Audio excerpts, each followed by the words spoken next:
Hello, mindfulness people out there. Are you also a person who's really critical with yourself? Do you also have sometimes problems with your body image, how you look, that you're dissatisfied?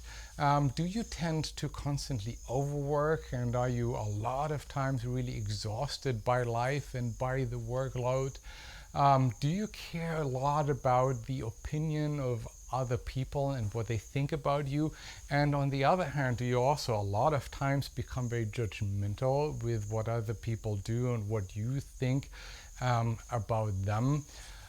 So then this film might be the best resource you can get to really overcome these kind of things and really make a step forward. So watch this.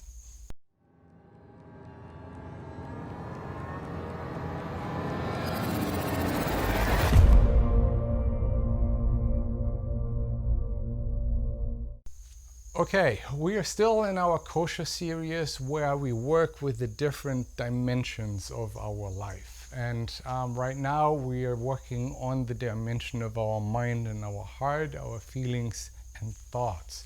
And today I would like to touch a topic which is probably one of the most difficult emotions we have. It is shame.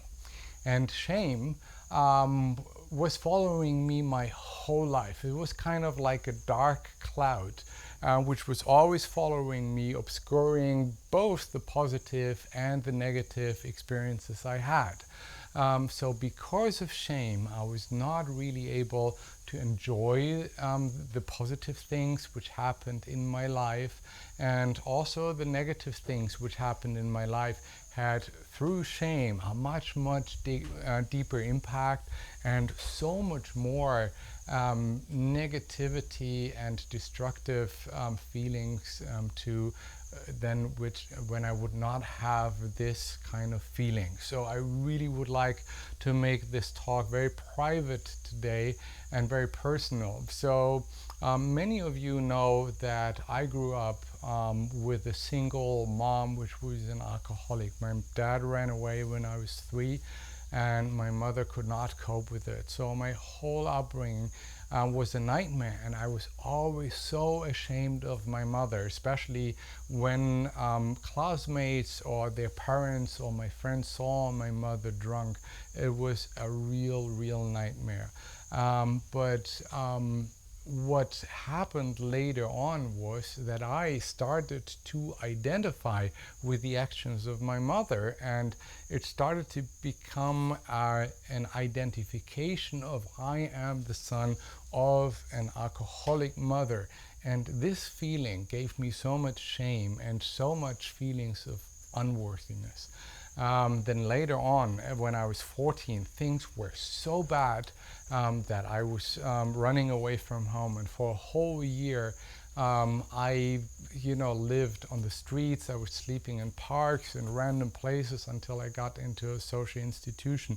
In this time of my life around puberty, I then developed this kind of identification that I'm a homeless person. I'm part of the bottom of society, and that gave me even more shame. And the interesting thing is then in puberty, the mind works in that way that all these things are just happening subconsciously. So when I was sleeping in parks. I was so good in hiding that even my classmates and a lot of my friends didn't know what was actually going on with me.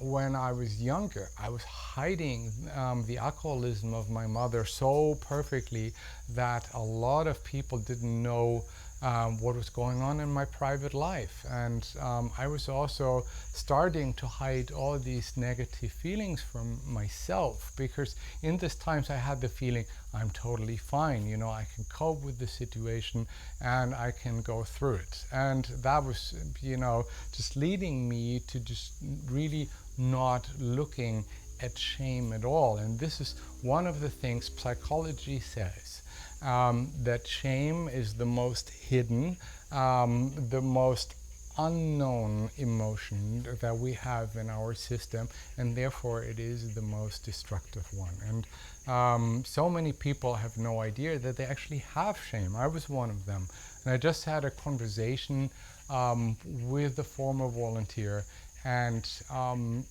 he was basically saying that right now he's suffering from tremendous anger and feelings of so much impatience that he cannot cope with it. And I was working with him, and what I do with everybody I work with, the first question is, how did these feelings come into your system? Because you're not born like this. It's not your nature to be angry and impatient and all these kind of things. There must be a reason for it. And of course, we came to the point that his parents have completely left him alone. He tried to get attention by negative behavior, and then later started to bring up these feelings of he deserved to be punished, he's not good enough. And this is what shame does to you. It gives you the feeling of unworthiness, and you're carrying this unworthiness around with you and the biggest problem is it just colors everything what you do. And another thing is you try to cope with it, and one coping mechanism is denial and running away. Anger, blaming other people, judging other people, is a perfect tool to hide and not having to look at, your own shit, basically. So you're just pushing the negative feelings on other people. It makes you very lonely. It keeps you away, because there's this kind of thinking, if people really would see what's going on inside of you, they would not like you. If they would really see how much you were struggling, how much crazy dreams and thoughts and sexual dreams you have, then they would just really run away from you. This is, the reason why we're so insecure in social situations. This is why we're insecure when we're in front of a camera and all these kind of things. But even worse, another coping mechanism is to trying to get approval from the outside. So we're constantly running around proving to others that we are good enough. So overworking, just being like, I can do this, having success in business, having status, having things. But also seeking approval from the opposite gender or same gender, depends on your orientation. Seeking approval and applause from other people is kind of like a constant running program inside of you, which will not let you rest, will not let you just enjoy life, and you become a people pleaser. You allow other people and their standards to become your standards. Your standard, how you judge yourself. It's just not your own values, it's just somebody else, and you basically become a complete slave of other people. But here is the good news. If you start to work to overcome shame, if you start to really go into the practice, which I want to do with you guys in this month, you can make a tremendous step. Because, if you free yourself from shame, a lot of joy in life will come up, a lot of easiness, a lot of enthusiasm, a lot of energy, a lot of self-love, and a lot of everything what you wish for is just basically connected with it. Because, shame is deeply connected with eating disorders, with depression, with our traumas, with drug addiction, with sex and work and sports addictions and all these kind of things. So if you are able to understand shame and overcome it, your life will be completely different. So let's dive in and free our heart. When it comes to shame from a Buddhist perspective, we have to distinguish healthy shame with unhealthy or toxic shame. In psychology, it's called the difference between guilt and shame. I don't like these words too much because they don't really describe what is meant. So we're starting with healthy shame. So healthy shame is you do something and the action you perform is not meeting your moral and ethical standards. Then you feel ashamed about, and that's very important, about an action you do. So, and the funny thing is, the more, the higher your moral and ethical standard is, and the more easy and the more likely you will actually feel the feeling of shame. And so I remember a story of the Dalai Lama where, imagine this person who meditates 6 hours every day. He tries to be mindful and compassionate and loving with everything he does. And then one day he drops a cup and he's so upset about it that he said, "Shit." And it was just 1 second of slipping out of mindfulness, and the whole day he was having this feeling of shame and all these things coming up. So these kind of things are really, really important. So the Buddha was talking about, like that shame is a very necessary emotion. And in the last video we posted of Ajahn Somchai, he was also so beautifully talking about the necessity of shame. And the Buddha said, if you are able to learn from your mistakes, so he said, if you have mistaken in the past but have learned not to repeat them, you brighten the world like a moon when released from the clouds. It's such a beautiful saying to say, yes, we are humans and we just make mistakes, but we need to learn, and shame keeps us from repeating the same action again, and that will brighten the world. And he also, the Buddha said, that the opposite of shame is shamelessness. And he said that has a potential to destroy the moral and ethical standard of people. And if the moral and ethical standard of the whole society is destroyed, that could be the end of our world. And I believe that this describes pretty much in the times we're in. So many of our political leaders are shameless. If they would really feel shame about the action they are doing, the nature destruction they are causing, then our world will be different.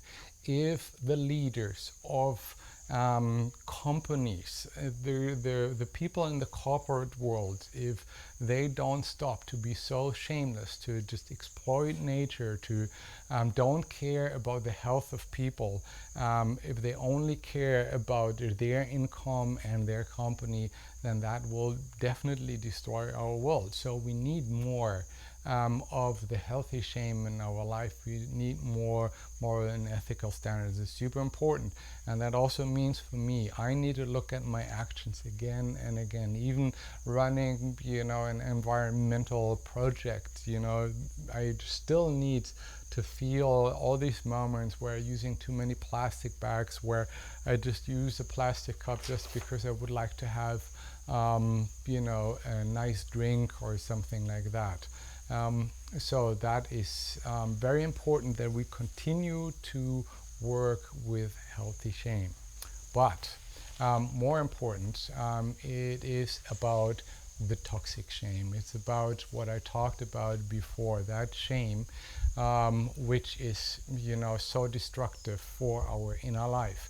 And toxic shame is if you are not judging an action, but you are judging yourself. It's about the self, the me, the I. And healthy shame says this action was wrong.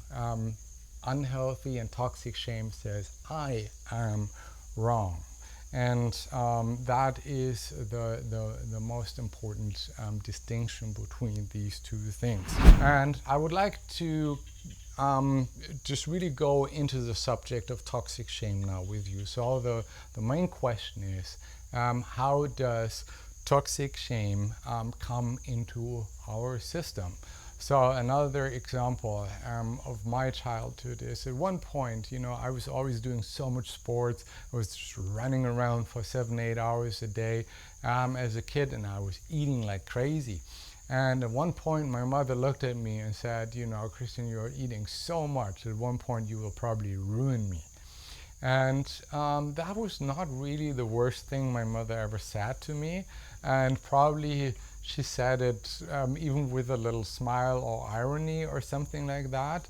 But I just remember this incident so much because it was one of the first times where I really kind of more consciously felt that I'm a burden, that I'm too much, that I'm, that, it can't be, I can't be handled.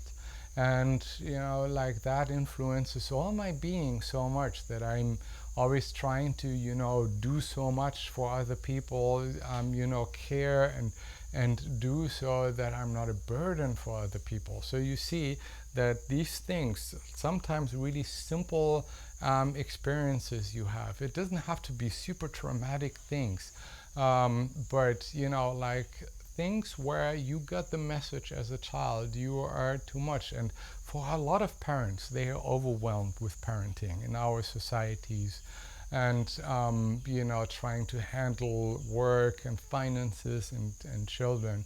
That can, if you repeatedly get this kind of feeling that you are too much for your parents, it can have a really, really destructive effect. Or if you grew up in a household which is pretty rich, a lot of rich people have a high standard of themselves, coming from also a lack of self-confidence. And they start to project these high standards on children. And then children from the very beginning are very overwhelmed that they have to be better than others, that they have to be super good in school, that they have to behave all the time, that they should not make mistakes. So there's a lot of social pressure in these kind of families, and that can lead very easily to this feeling of I'm not good enough. If my parents would actually feel how I am, because you can never meet these high standards which are placed upon you, then you have the feeling, there is something really really not good enough inside of me. So this is how shame is actually coming into our system. And the question is, how do we deal with it? What can we actually do to overcome it? And this is what we want to do with you in this month. So the first thing is, and that's a great thing, scientifically proven, it is that the first thing you need is mindfulness. First of all, you need to really work and see, what is triggering the feeling of shame, or this feeling of, not being good enough, or insecurity, or, anger and restlessness, overworking, not having enough fun in your life. So you need to really recognize, the signs of shame, because it's very, very hard to identify it directly. So you need to find the trigger. You need to see, how do I react inwardly and outwardly to it? Do I hide from it? Do I start, just being angry with my partner, with other people, that I judge them, that I always make myself higher than other people and think, why is nobody thinking before they do something, or scream, in traffic to other people? All the anger is deeply, deeply connected with shame and our, trying to conquer it or to hide it, and all this kind of stuff. So where's your trigger? Where is your reaction? And mindfulness of the belief system which is behind it. So you need to be able to trace it back to the root of the problem. If you don't come to the root, you will always try, like we say in Buddhism, you put a stone on the grass, and when the stone is there, the grass is not growing. But once the stone just rolls away, the grass will be there again and again. So this is what a lot of meditators have the experience, that they meditate, their mind becomes really calm, then they go outside, and then everything is the same. So we need to really go to the root. And that means find your belief systems, find, what has happened, and what did it do in your subconsciousness, what kind of things do we have? So, and then recognize the story you have made out of the incidences. So what is your story? Where, in which fields do you feel unworthiness? Where in your body image do you feel like I'm not beautiful? Where do you slip out of this kind of truth that you are in a unique expression of the universe? You are pure love and happiness, and where is this obstructed and how? So that is the part of mindfulness. The second thing we would like to do with you this month is to go again into the loving kindness meditation. So basically you flush your system with positive thoughts. So this is connected, and again I cannot get tired to stretch that. Neuroscience have said that your brain is plastic.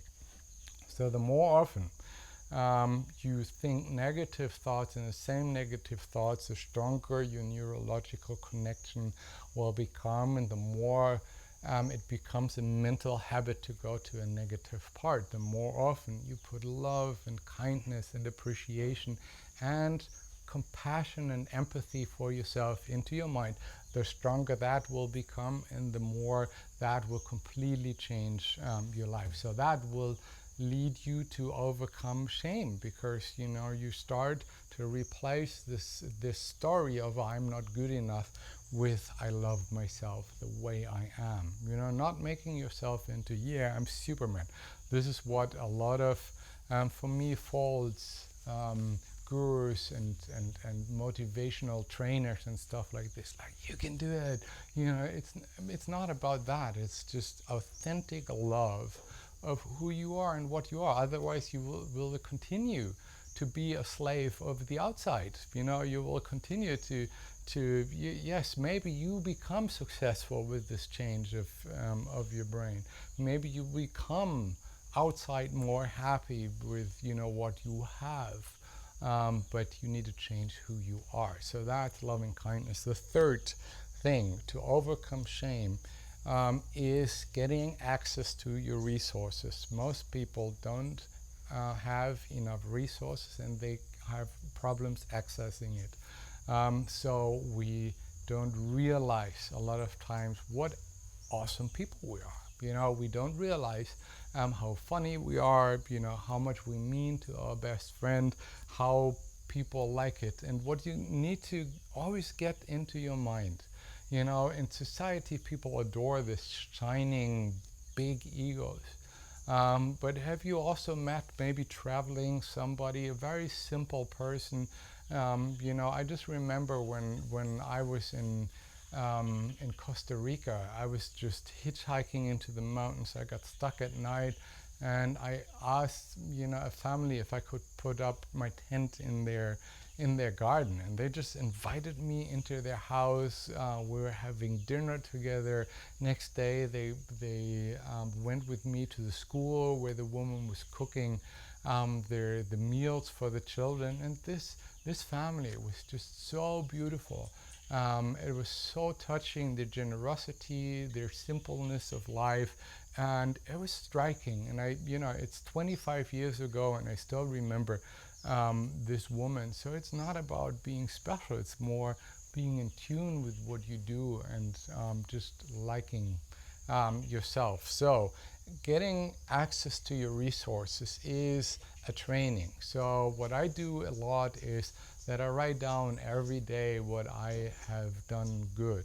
I write down a lot what I like about myself. I do that with Anya in our relationship work a lot, that we just sit down and say, this is what I really adore in you, that we just bring our mind to the positive instead of the negative.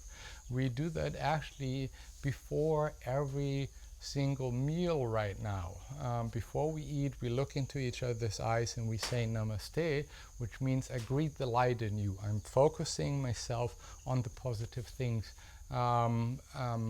what I think about you. And that, okay, we're eating just 2 meals a day. So, but that is the training of, accessing your resources. and getting away from blaming other people to just complimenting and loving other people. So that's step number 3. Step number 4, that is the most important, and this is what I would like to emphasize for this month.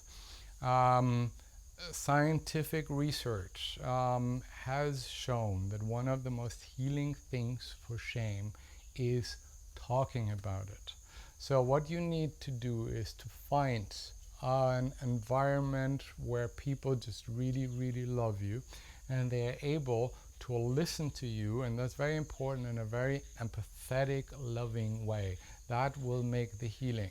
And surprise, surprise, this is what the Mindfulness Project is doing for nearly 10 years now. That we put people together in a talking circle, that we have a talking stick, and that we just ask people to listen without judgment, without, just liking or disliking what they hear. And that creates an atmosphere where people are really opening up. And so many people write me back, Christian, that was a life-changing time for me. I've never felt so free and so loved. So this is the way to heal. And this is what we want to do with the Mindfulness Project now. This is the main reason why we are doing the local Mindfulness Project groups. It's only for volunteers right now who have been here in the project. And what we would love to is that you create, alone without us, this circle of trust and love and non-judgmental listening with all your heart and empathy, and that you give the gift of giving other people time, and to be part of the healing of other people, because this is what we need worldwide. We need to heal. We need to heal our environment, our societies, our communities, and we start with our little circle, and from there it will shine everywhere. And so if you haven't subscribed to our local groups, if you want to facilitate a group, if it's not already on the list, then please contact us, please become part of it, and let us come together and let us heal. Let us overcome our shame and really talk about it, let it out. This is what I did in this video. This is what I do in the talking circles again and again, that I talk about what I'm most ashamed of, that I talk about,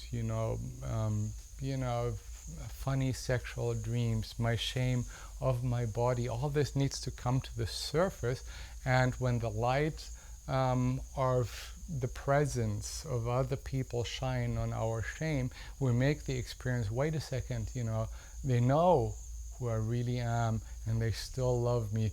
That makes the healing. It's just the experience, and you need to create this experience. So please subscribe.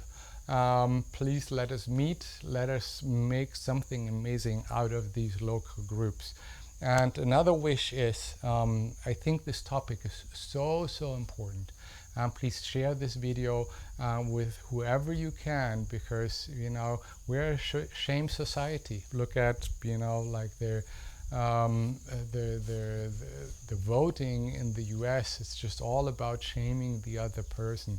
Social media is just all about being good looking, comparing ourselves. It has such a manipulative power, and we are all just running in this circle of wanting to have something to prove to other people, to please other people. So share this video with as many people as you can, so that we can go together into healing. And give us a thumb up if you like this video, so that we just know which are the things which you are really touching you, which is the road we should continue on. We always are happy about feedback, positive and negative. So I wish you a wonderful month. I see you next week with a meditation. And then I hope you enjoy. I hope you just don't overwork, but just make breaks. Enjoy life, because we don't know how long life will be for us, how long we are on this planet. So the Buddha said life is too short to live a single day in misery. Let's do it.